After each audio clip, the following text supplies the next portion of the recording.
Si pasan con frecuencia por el Cordón, habrán notado desde hace años un boom en la construcción de edificios de apartamentos. ¿Cuál es la razón? Bueno, ese es uno de los barrios de Montevideo que más inversión inmobiliaria está recibiendo al amparo de la Ley de Vivienda Promovida. Esa norma, aprobada en 2011, en el segundo gobierno del Frente Amplio, concede exoneraciones de impuestos a la inversión privada en construcción de viviendas bajo ciertas condiciones en algunas zonas de la capital y del interior. La ley, que fue flexibilizada después en esta administración, está provocando una revolución en el mercado inmobiliario, está dinamizando la economía, está cambiando el paisaje de la ciudad. Pero también tiene sus críticos. Por ejemplo, se cuestiona que la ley beneficia solo a los promotores privados de la construcción, que no tiene un impacto real en el precio de los apartamentos para mejorar el acceso a la vivienda en los sectores medios y bajos de la población. Vamos a ocuparnos del tema, vamos a evaluar los impactos que ha tenido esta ley, hoy con tres voces, decía, tres empresas promotoras de la construcción de viviendas. Presento a quienes me acompañan en la mesa. Salvador Cabrera, que es gerente comercial de la empresa Coppel Sánchez. Buen día, Salvador. Buen día, Emiliano, gracias. Ignacio González Conde, socio director de González Conde. Buen día. Buen día. Tiene otro sombrero, además, en la APCU, la Asociación de Promotores Privados de la Construcción, ¿no? Presidente. Y Matías Coll, gerente general de Campiglia, que también es directivo de APCU. Secretario general. Bien, gracias a los tres por acompañarnos. Y empiezo con una pregunta muy básica para después avanzar. ¿Qué hacen ustedes? O sea, ¿qué hace un promotor privado de viviendas? ¿Cómo se definen? Comenzamos con el presidente de APCO. El promotor privado de vivienda es quien compra un terreno, hace un proyecto, lo desarrolla y lo vende. Ese es el verdadero promotor privado, es decir, con capitales propios, arriesga, invierte, compra el terreno, muchas veces son arquitectos, otras veces llamas a un arquitecto, hace el proyecto, tú lo construís y tú lo vendés. O se le puede dar una inmobiliaria, es decir, ese es el verdadero promotor privado, es la empresa constructora que se dedica a comprar terrenos, a hacer edificios, o barrios o lo que fuera, y venderlos. ¿La inversión es de la propia empresa o se va armando pools de inversores según los proyectos? Hay de los dos tipos. Tanto uno como otro. Hay gente que hace el pool y hay gente que no. Es decir, que lo hace con capitales propios. ¿Los demás qué agregan a este retrato rápido del negocio? No, comparto la misma lectura. Yo sí le doy un poco más de romanticismo y yo creo que los desarrolladores, evidentemente, para lo que está sucediendo en Montevideo, están aportando valor, en este caso, a la calidad de vida, en este caso, de la población, de la sociedad. Y yo creo que somos grandes transformadores, en este caso, de la sociedad y eso se está percibiendo claramente. ¿Y Matías? Bueno, complementando un poco lo que están volcando, yo agregaría que el desarrollador básicamente en el sector inmobiliario es quien toma el riesgo de emprender un negocio concreto, obviamente buscando conjugar necesidades que detectamos en las sociedades en las cuales nos toca actuar y midiendo también las posibilidades que los cuerpos normativos nos permiten actuar en las ciudades. En ese sentido, en APCU nucleamos, además de empresas desarrolladoras, a profesionales vinculados al área, empresas constructoras que no estrictamente tienen que ser desarrolladores, sino que forman parte de la cadena. Y bueno, en ese sentido estamos todos vinculados a una actividad que ha tenido un dinamismo grande en los últimos años. Vayamos entonces al nudo de esta conversación. ¿Qué destacan ustedes de la ley de vivienda promovida con las variantes, con los cambios que ha tenido en estos años? Como primera medida, ir a construir a barrios que hacía 20, 30 o 40 años que no tenían una construcción nueva, ¿no? ¿Ejemplo? Ejemplo, La Blanqueada, por ejemplo. Nosotros hicimos un desarrollo muy importante en La Blanqueada, donde antes había un enorme terreno que era un baldío. Hoy es un edificio donde viven aproximadamente 700 personas, con un autoservicio muy grande abajo, donde se dinamizó todo el barrio de una forma poco creíble, donde fuimos a construir y del año 70 y pico que no se construía. Entonces eso, lo que decía él, cambia el perfil de la ciudad, porque donde antes había casas ruinosas o se cambió por edificios modernos, nuevos, con todos los servicios, con todo lo que implica la modernidad de todo. Es decir, han cambiado los servicios de transporte también por los barrios que hemos pasado, que han cambiado en cuadras enteras donde en 4 manzanas se han hecho 14 o 15 edificios. Ejemplo en el centro, por ejemplo. Entonces, eso primero que nada, se cambiaron los barrios de una forma que es tangible, está a la vista. Ahí tenemos un primer destaque. En el caso de Matías. Bueno, en esa misma línea, simplemente para citar proyectos, nosotros con Campilla Construcciones estamos por terminar este año aproximadamente 1.100 viviendas volcadas en la ley de vivienda promovida a lo largo de estos 12 años, y un resumen muy rápido de los barrios en los cuales hemos actuado comprenden Reducto, Aguada, Mercado Modelo, Atahualpa, Barrio Sur, Cordón Norte, Malvin Norte. Todos esos eran barrios que previo a la promulgación de la ley no recibían inversión. La inversión estaba restringida en Montevideo prácticamente a la franja costera y a otros desarrollos que por esta falta de renovación del stock, por esta falta de oferta de soluciones de vivienda, comenzó hacia el este de Montevideo, el área metropolitana, Canelones, Ciudad de la Costa. Tantas veces discutimos a propósito de aquella tendencia, de aquella otra tendencia, lo que implicaba en cuanto a desaprovechamiento de una infraestructura que la ciudad, en este caso Montevideo, tiene instalada, ¿no? Bueno, vaciamiento, entre comillas, de manzanas o de sectores de manzanas, necesidad de crear infraestructura en otros lados, cuando la infraestructura ya estaba, ¿no?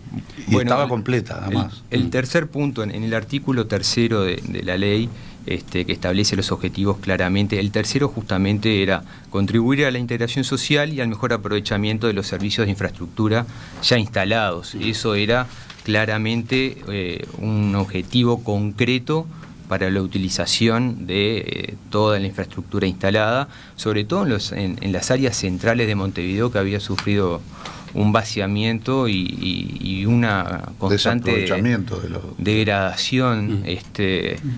Después la ley también incluye otros aspectos que son igual de importantes, como obviamente ampliar la cantidad de viviendas de interés social, como están definidas en la ley original, en la ley de vivienda de Terra del 68, facilitar el acceso a la vivienda de los sectores socioeconómicos medios, bajos y medios de la población, y mejorar las condiciones de financiamiento y garantía para la adquisición y el arrendamiento. Y después había otra línea que es la de fomentar las innovaciones tecnológicas en materia constructiva, algunas de las cuales se desarrollaron con más impulso y otras quizás todavía estén en pleno desarrollo. Y bueno, y para ustedes esos objetivos de la ley se han ido satisfaciendo. Vamos a charlar de algunos de ellos, ¿no? Como el acceso a la vivienda para determinados sectores de la población. Pero el balance general que ustedes hacen es que la ley, respondió. Sin lugar a dudas. ¿Un comentario más sobre esto de la evaluación? No, yo puedo agregar que sí, que se comienzan a ver, a partir de esta ley, se comienzan a ver edificios con mayor área y mayor escala en zonas costeras, que ha permitido también mejorar servicios a los residentes y también naturalmente empiezan también a bajar gastos comunes por la escala. ¿Cómo es esto? Perdón, acá aparece una referencia a zonas costeras. Me refiero a que históricamente, como venían comentando los colegas, se venía construyendo en zonas ya de mucha densidad, como Pocitos, por ejemplo. Entonces ya cuando a partir de esta ley nosotros empezamos a desarrollar otras áreas, evidentemente se empiezan a ver edificios de mayor escala, mejora los servicios. Y en este caso empezamos a equilibrar, la balanza de calidad de vida con respecto a otros barrios que bueno, ya estaban más consolidados, ¿no? Hablemos de los beneficios, los instrumentos que la ley prevé. ¿Cuáles en particular han sido útiles a los efectos de estos desarrollos? ¿Cuáles son los que ustedes resaltan como convenientes? En primera medida, al el constructor estar exonerado del IVA, que es un 10%, eso hace que haya una baja en el precio del metro cuadrado. Después, no hay ITP, que es el impuesto a las transmisiones a la primera venta, que es un 2% que pagábamos nosotros y el comprador. También a eso hace que sea un aliciente para la compra. También que no entra en el patrimonio de la persona por 9 ejercicios posteriores a culminado el edificio. Eso hace que mucha gente, un impuesto al patrimonio que le podía ser difícil de llevar adelante, porque además del impuesto al patrimonio tienen que pagar contribución y el largo etcétera. Eso es para el comprador, para el comprador. Eso ha hecho que haya resultado la ley, el boom que ha resultado. Es decir, ahí hay un cupo muy fuerte, un componente, muy fuerte de explicación de venta, ¿no? Sí, también está complementando lo que menciona Nacho, la exoneración a IRAE, a los desarrollos, a las rentas generadas por la propia actividad en cabeza del desarrollador, y también el impuesto, sea IRAE o IRPF, en el arrendamiento en los casos en que las empresas o los desarrolladores quieran volcar el producido de viviendas a esa modalidad, o incluso para los inversores de diversa escala. Hay grandes inversores, hay inversores extranjeros, hay pequeños inversores, pequeños ahorristas que han optado por apostar a esta inversión en vivienda, que tienen el incentivo durante el ejercicio en que se culminan las obras más los 9 posteriores en el IRPF o en el IRAE, lo que corresponda. Ni hablar para los compradores para vivir. Los compradores para vivir también tienen la exoneración del ITP, evidentemente, y también la ley creo que también ha beneficiado a una ampliación del crédito bancario. O sea, las franjas se ampliaron al 85-90% de lo que es el préstamo mismo del banco, ¿no? ¿Cuánto se financiaba antes de esta norma? Seguramente mucho menos, no tengo el número exacto, pero se amplió hasta el 90% a partir de esta ley. Tanto financiamiento estatal como privado, ¿no? Privado, banco hipotecario y bancos privados, ¿no? Sí, bancos privados. De este régimen de exoneraciones, Nacho lo dijo al principio, pero cabe volver a recalcarlo.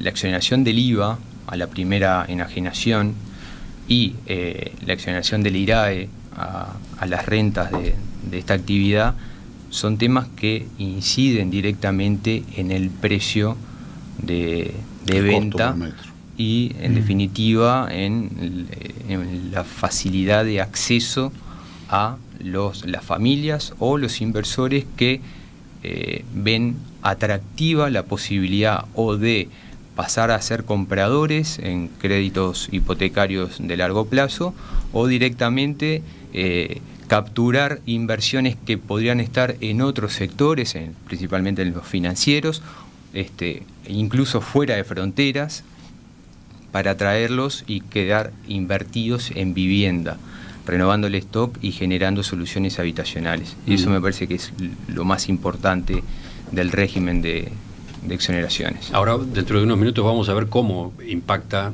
este tipo de beneficios en los precios, por ejemplo, ¿no? En el precio del metro cuadrado, cómo impacta eventualmente en el alquiler, en los valores de los alquileres, cuáles son los números que hay en ese sentido.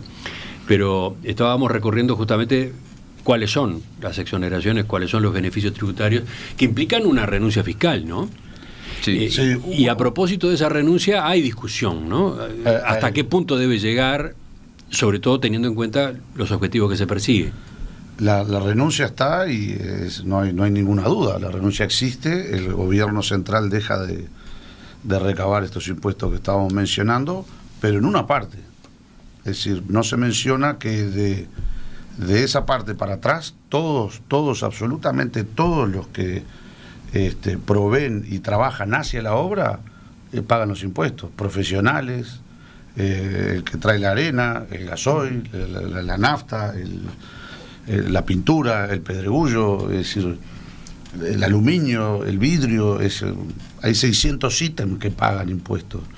Es decir, no es que estos no pagan ningún impuesto, no pagan una parte del impuesto. El gobierno central deja de recabar una parte de los impuestos, pero lo gana por otro lado.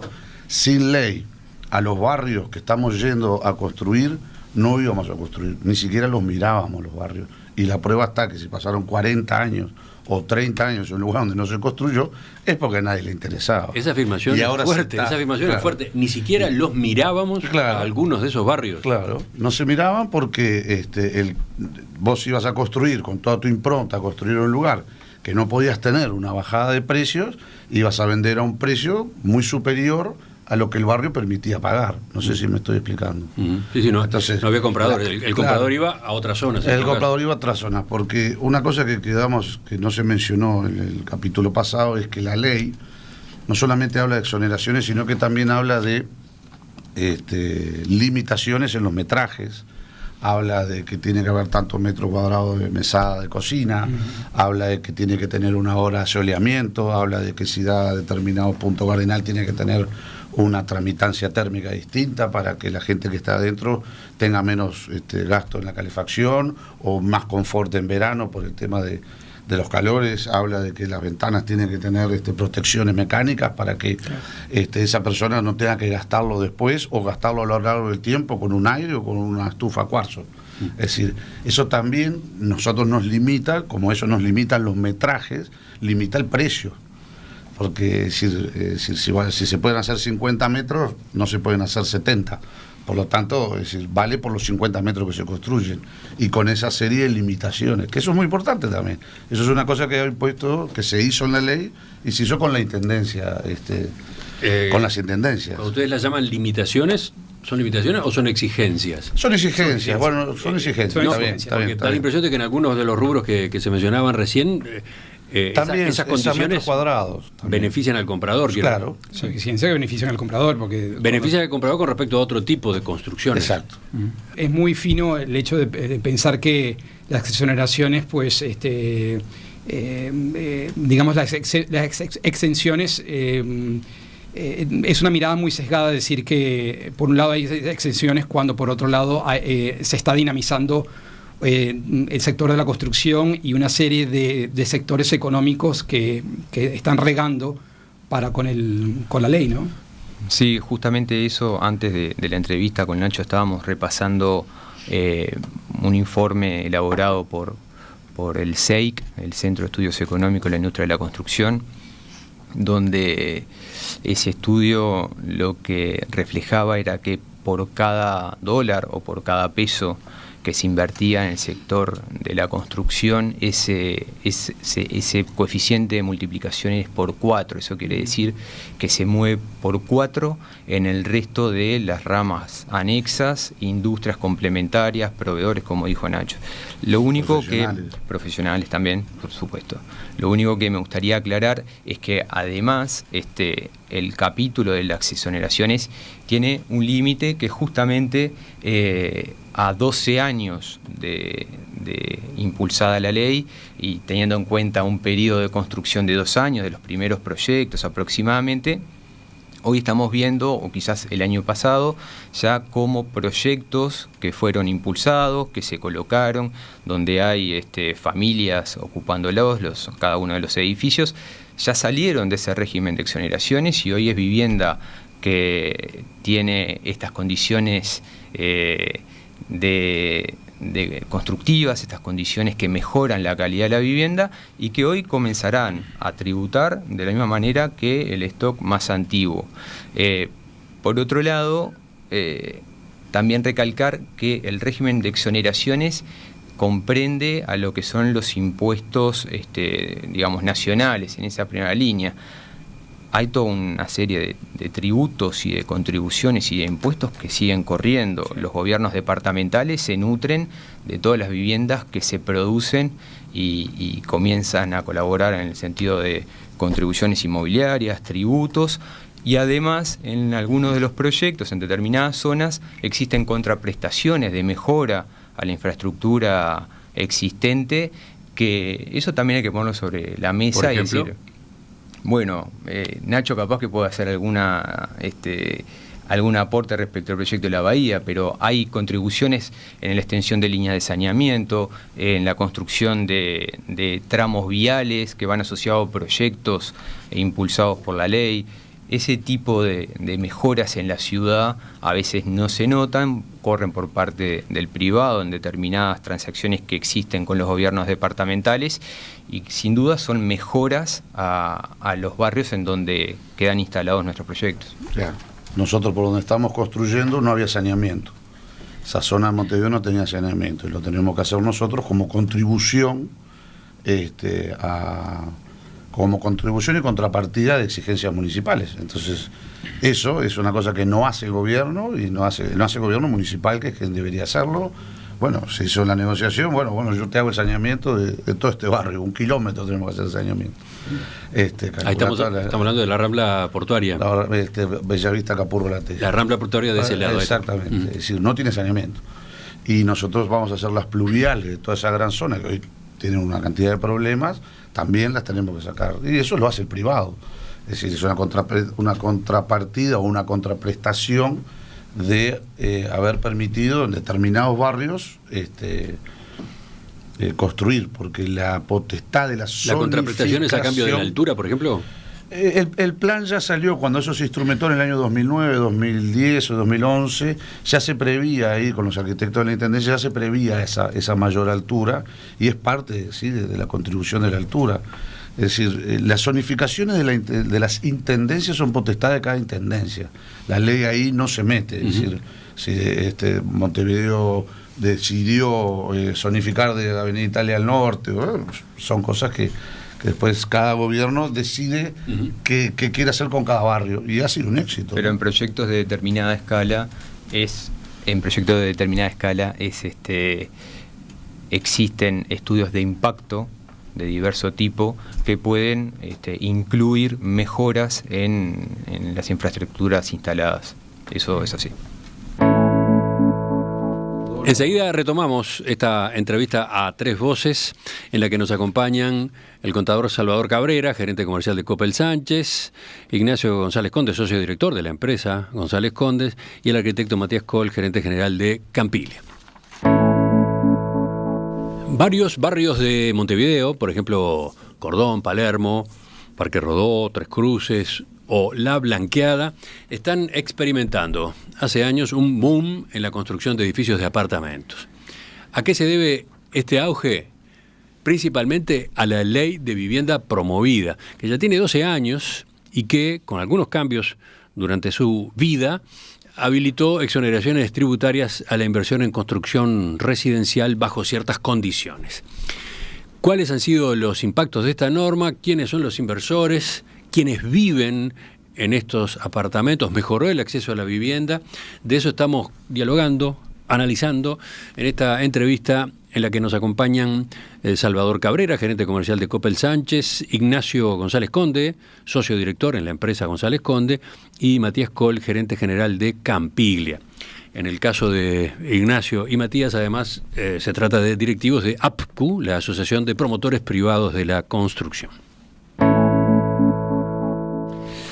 Después de lo que charlábamos en la primera parte, en la introducción, puede ser un buen momento para plantear algunas preguntas que veía que incluso aparecen en mensajes de los oyentes.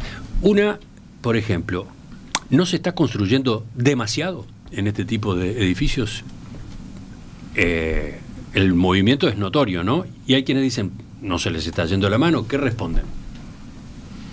Que no, evidentemente que no, porque es un ejercicio de oferta y demanda.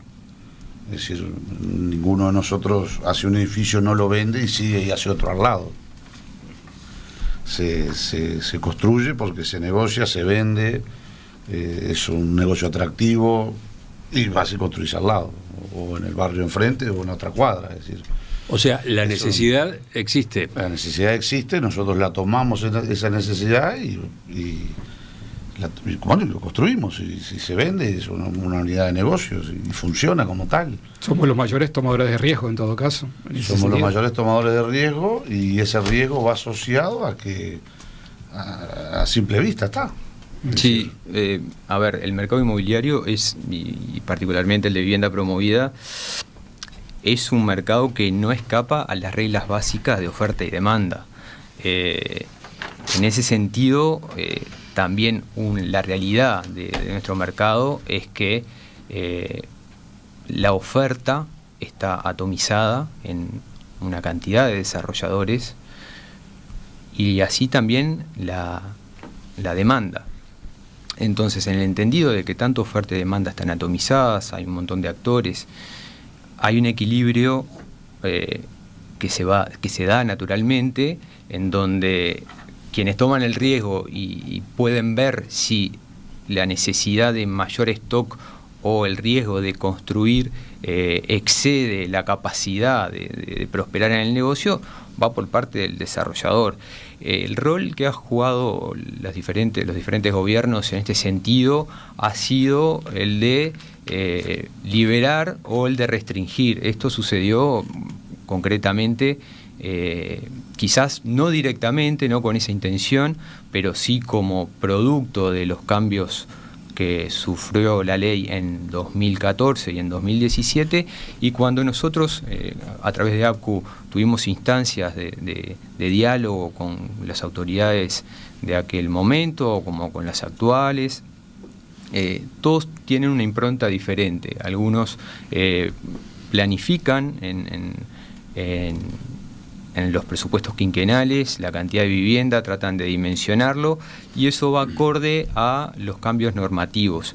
Ahora, si hay más lugar, lo único que podría decir respecto al beneficio subyacente de nuestra actividad es que, de existir mayor oferta, los precios tanto de venta como de arrendamiento van a tender a la baja, que es lo que venimos evidenciando con la información publicada por la ANB histórica, ya que todas las negociaciones del sistema de vivienda promovida se notifican y se registran. Yo quiero agregar que acá Coppel Sánchez, por ejemplo, hoy en día ha construido en porcentajes totales en el país bajo esta ley más del 10% del stock total de lo que se ha construido. Esto representa más de 1.300 unidades ya construidas. Y tenemos en vísperas, en proceso en diferentes etapas de construcción, otras 2.000 unidades más. ¿Por qué manejan esos números? Manejamos estos números porque evidentemente existe una demanda real. Ajá. Existe una demanda real y no solo eso, sino que lo que ya ha construido, todo se ha vendido. Y no solo eso, sino que también se ha ocupado. Hoy en día esos edificios están llenos de vida. Vayamos a ese punto justamente. ¿Qué proporción de los apartamentos construidos está efectivamente ocupada? 100%. En el caso de ustedes, 100%. 100%. 100% Los demás, ocupación. ¿qué dice la experiencia? 100% también. 100% ocupado. 100% ocupado.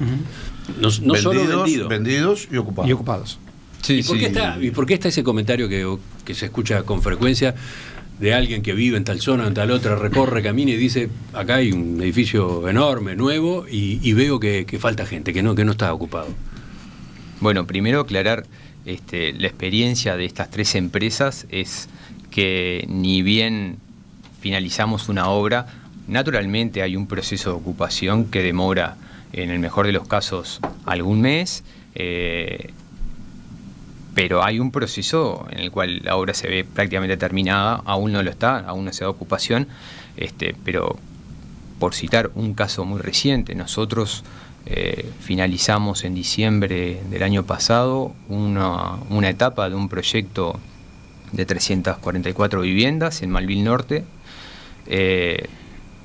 Esa torre abarcaba casi la mitad del proyecto, 172 viviendas.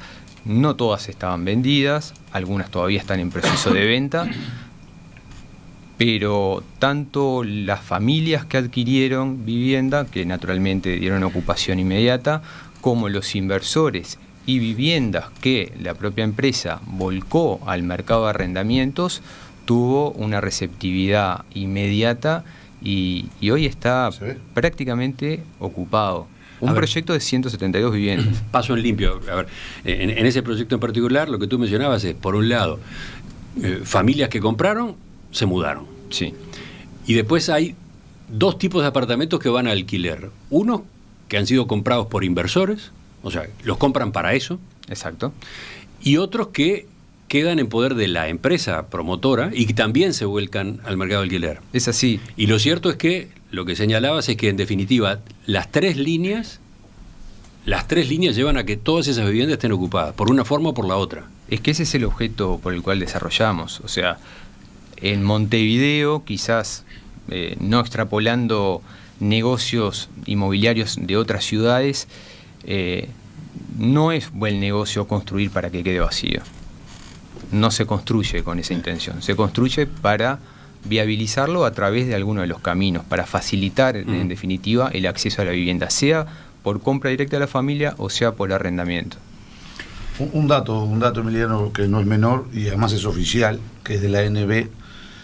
Allí se publica la cantidad de viviendas que se promueven y allí se publica la cantidad de viviendas que se venden. Es decir, y está a la luz, entra en el portal y ahí dice. Lógicamente muchas no aparecen como no vendidas porque son las empresas constructoras. En nuestro caso nosotros no lo manejamos, no hacemos para alquilar, pero otras sí, válido por supuesto, y ahí puede haber una diferencia, pero es bien claro el número, es decir, se promovieron 100, por decir 100 viviendas, se vendieron 85, eso habla a las claras de... Y las otras 15 puede ser que estén en alquiler, ¿no? Habla a las claras de que ese dicho popular no lo compartimos. Creo que vivimos un momento de muy sano desde el punto de vista de lo que es el mercado de alquileres, en términos generales en todos los barrios. De hecho, tenemos un nivel de demanda, por lo menos en los proyectos donde nosotros, en las zonas donde nosotros desarrollamos, claramente Cordón, Sur, Centro, Palermo, Blanqueada, por ejemplo, donde la demanda y los valores, mejor dicho, la demanda es igual o similar a la de barrios ya más que consolidados históricamente como Pocito, Punta Carretas o Franja Costera. Todo se alquila y la gente, la verdad es que valora, en este caso, esta obra nueva, porque evidentemente mejora su calidad de vida, no solamente por el lugar donde está habitando, sino por todos los espacios que está compartiendo, que definitivamente... ¿Espacios que está compartiendo? Sí, espacios comunes, servicios. Esa es una característica de estos proyectos. Una característica común de estos proyectos que definitivamente... Los amenities, por llamarlo de una manera simplificada. Definitivamente está asociada a un tema de demanda del mismo consumidor, del mismo habitante, y también es parte de tendencia mundial. Yo quiero hacer ahora explicar una breve experiencia de un cliente, por ejemplo, uruguayo, él viviendo en Londres. En una reunión con él el año pasado, cuando estaba aquí en Montevideo, él se sorprendía porque veía que la oferta disponible de vivienda nueva en Montevideo, en términos de experiencia, de calidades o de servicios, estaba muy asociada, estaba casi a la par de lo que estaba viendo él en Londres, y él llevaba viviendo 10 años allí. Entonces lo veía para muy bien. Es decir, nosotros de alguna manera nos estamos posicionando también con respecto al mundo con viviendas de buen nivel, ¿no? ¿Y quiénes son los habitantes de este tipo de apartamentos? ¿Cuál es el perfil? ¿Qué pueden informar ustedes a partir de la experiencia de cada una de las empresas? Bien, primero que nada, la experiencia la experiencia es muy diversa. Es decir, los barrios tienen distintas necesidades.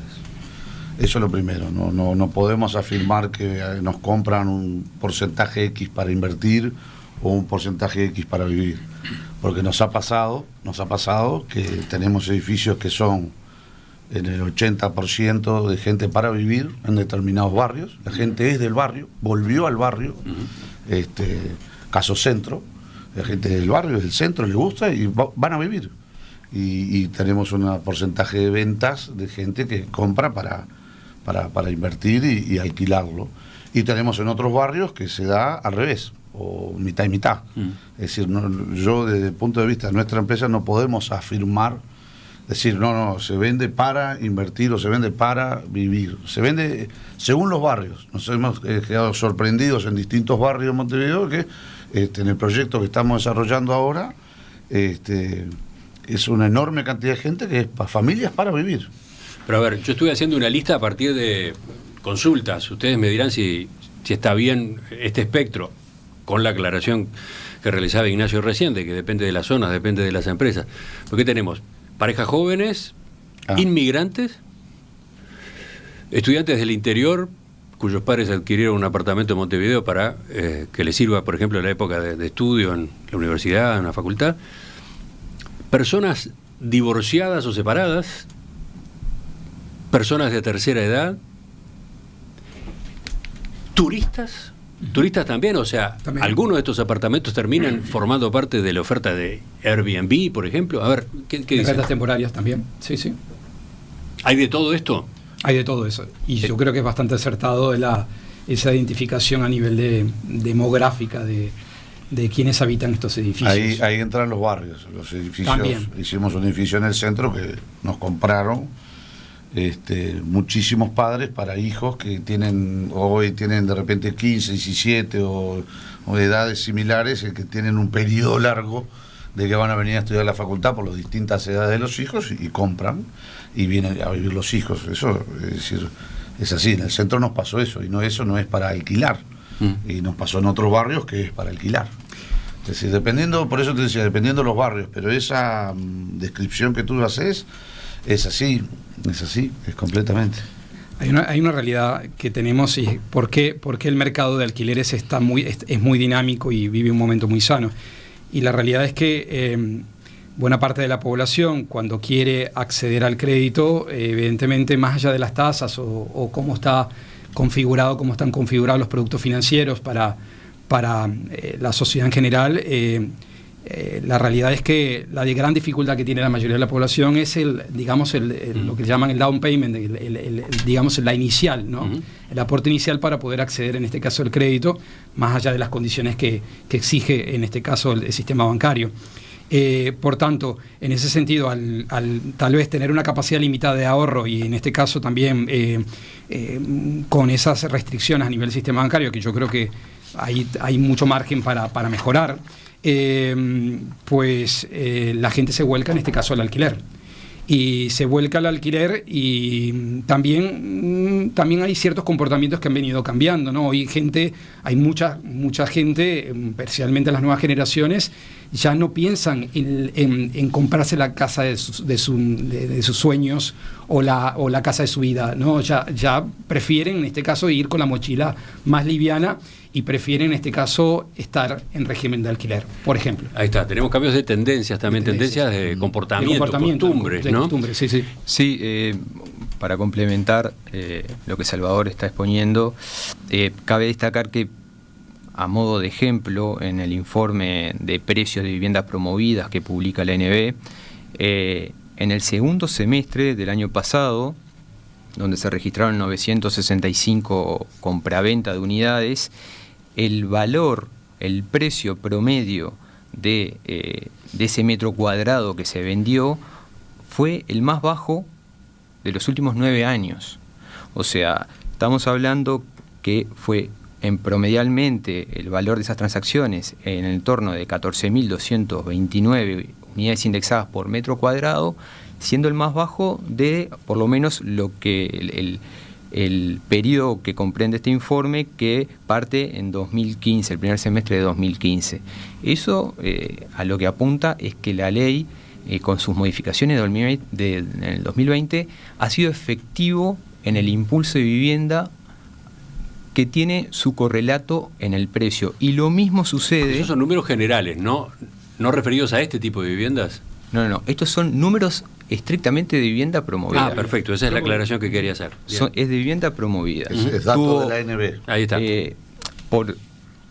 por acción de la oferta y la demanda, tuvo un pico en torno a la finalización del periodo anterior, del gobierno anterior, en el torno a 2020, donde se llegaron a los 18.000 unidades indexadas por metro cuadrado, y bajamos sistemáticamente hasta un equilibrio en torno a las 15.000, con ese pico a la baja, o en realidad ese valle, en el segundo semestre del año pasado. Y lo mismo sucede con el mercado de alquileres. Aquí mismo en tu programa, la gente de Exante informó el resultado de su estudio del sector inmobiliario y fue contundente al indicar que el alquiler promedio de 2023 fue 12% más bajo en términos reales que el promedio de 2017. Y eso es una realidad que nosotros, los desarrolladores y los inversores, estamos saltando porque constantemente estamos involucrados en las renovaciones, en contratos nuevos y demás.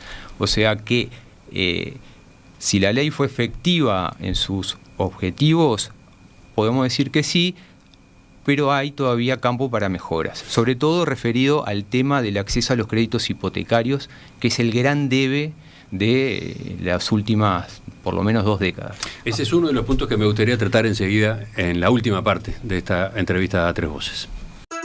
En Perspectiva se emite en vivo, de lunes a viernes de 7 a 12 horas en Radio Mundo 1170 AM de Montevideo y sus plataformas digitales. Llegamos al final de esta entrevista a Tres Voces con 3 empresas que se dedican a la promoción de vivienda y sobre todo al amparo de la ley de vivienda promovida, esta que ya lleva 12 años y cuyo impacto nos interesa evaluar a grandes rasgos justamente en este diálogo. Aparecía recién una serie de números sobre alquileres. Una puntualización, esos números de alquileres sí eran alquileres en general, sí, no de estas viviendas, ¿no? Pero ¿cómo funciona el vínculo entre una cosa y la otra? A ver. Bueno, quizás sería bueno traer la propia información que Exante volcó en este programa, porque esta pregunta mismo le hicieron, a ver si había una correspondencia de los barrios donde se habían impulsado mayor cantidad de viviendas, y efectivamente la respuesta de Exante había sido en esa línea, que se notaba una baja en términos reales de los valores de los alquileres justamente en los barrios donde había mayor oferta de vivienda nueva, y además, algo que estábamos comentando ahora en la pausa, el mercado inmobiliario trabaja por vasos comunicantes, o sea, el arbitraje de precios termina afectando a las zonas inmediatas, pero termina afectando a toda la ciudad o el pueblo en donde se estén desarrollando este tipo de viviendas. Entonces, ese registro que es generalizado puede tener más factores. Nosotros entendemos como uno de los principales la generación de soluciones habitacionales a esta escala.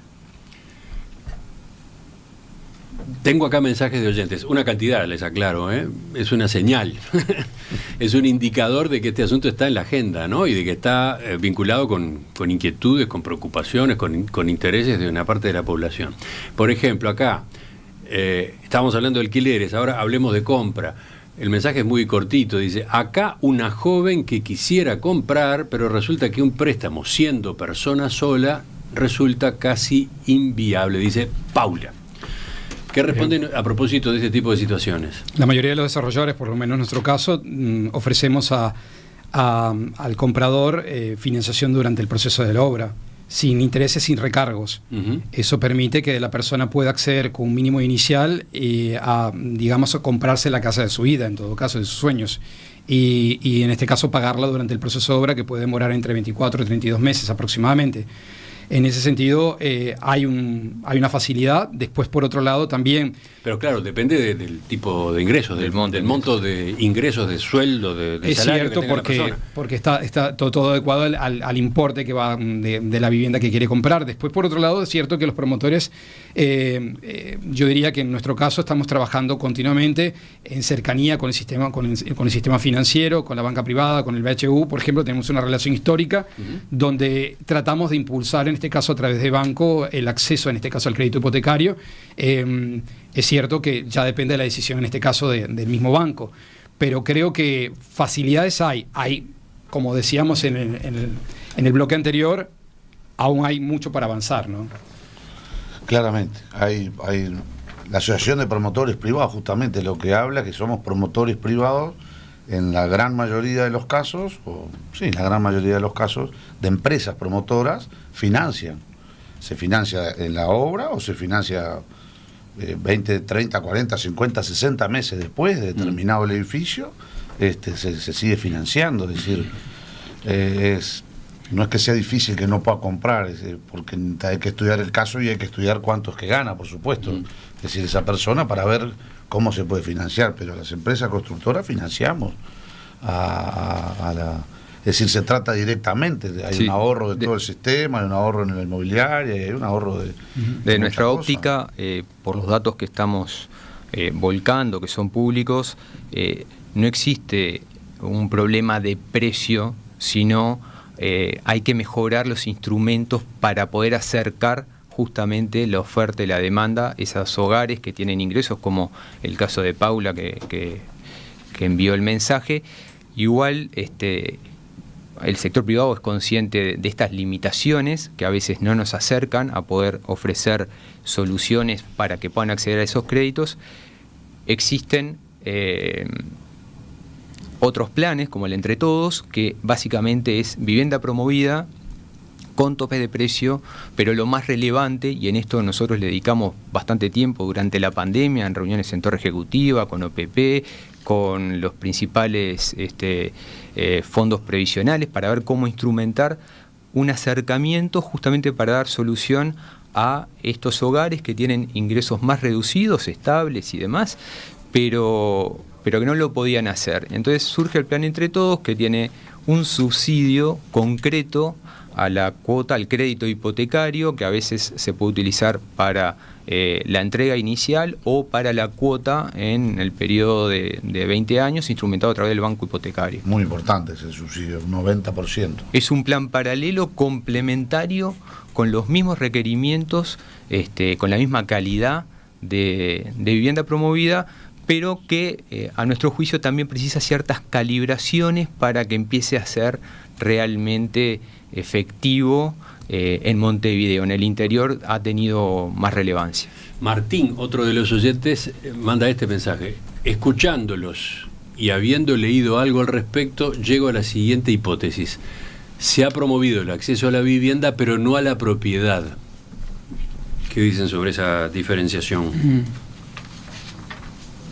Sí, claramente hay cuestiones todavía para poder avanzar.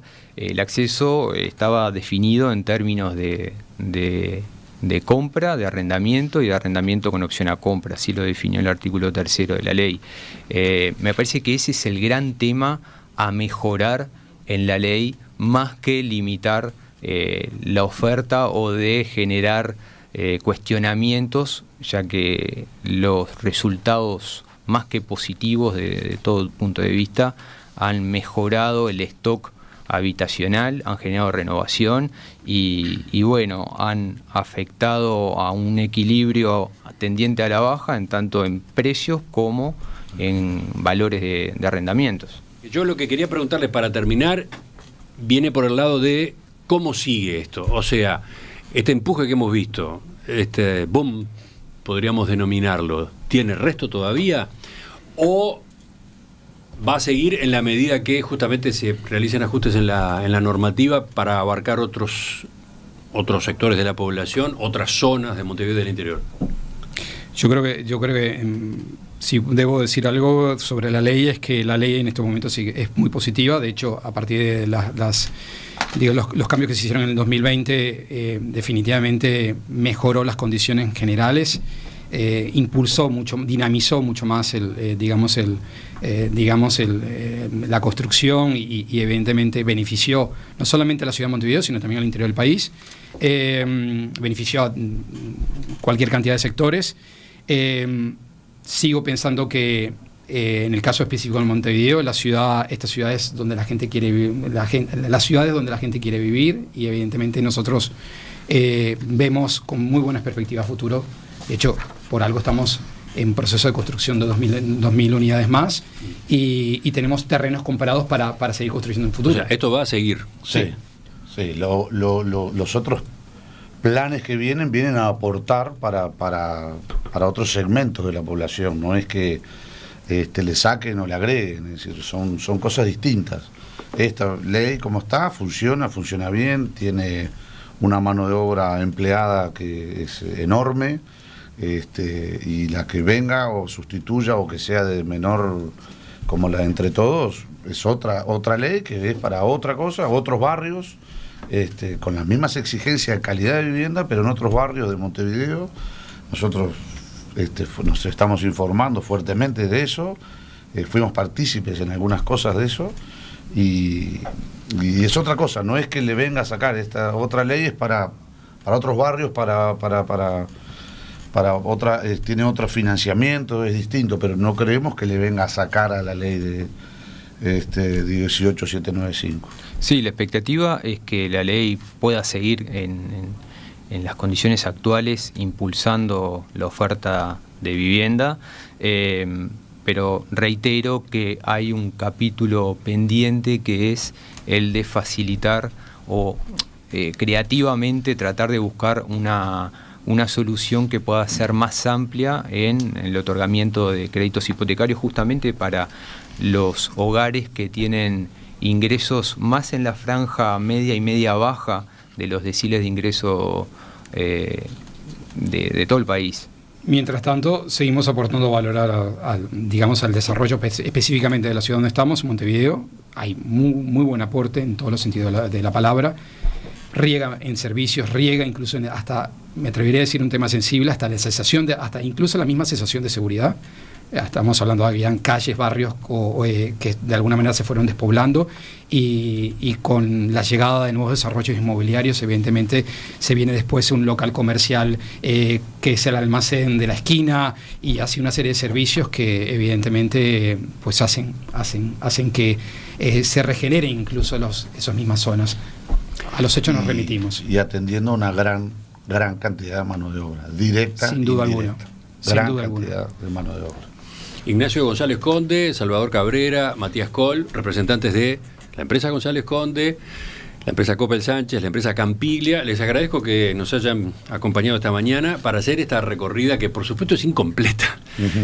Si miro los mensajes de los oyentes, tengo la conclusión clarísima de que quedaron varios puntos afuera. Así que con ustedes, con otras voces del sector, vamos a volver a esta cuestión en cualquier momento, ¿de acuerdo? A la orden. Muchas gracias. Muchas gracias.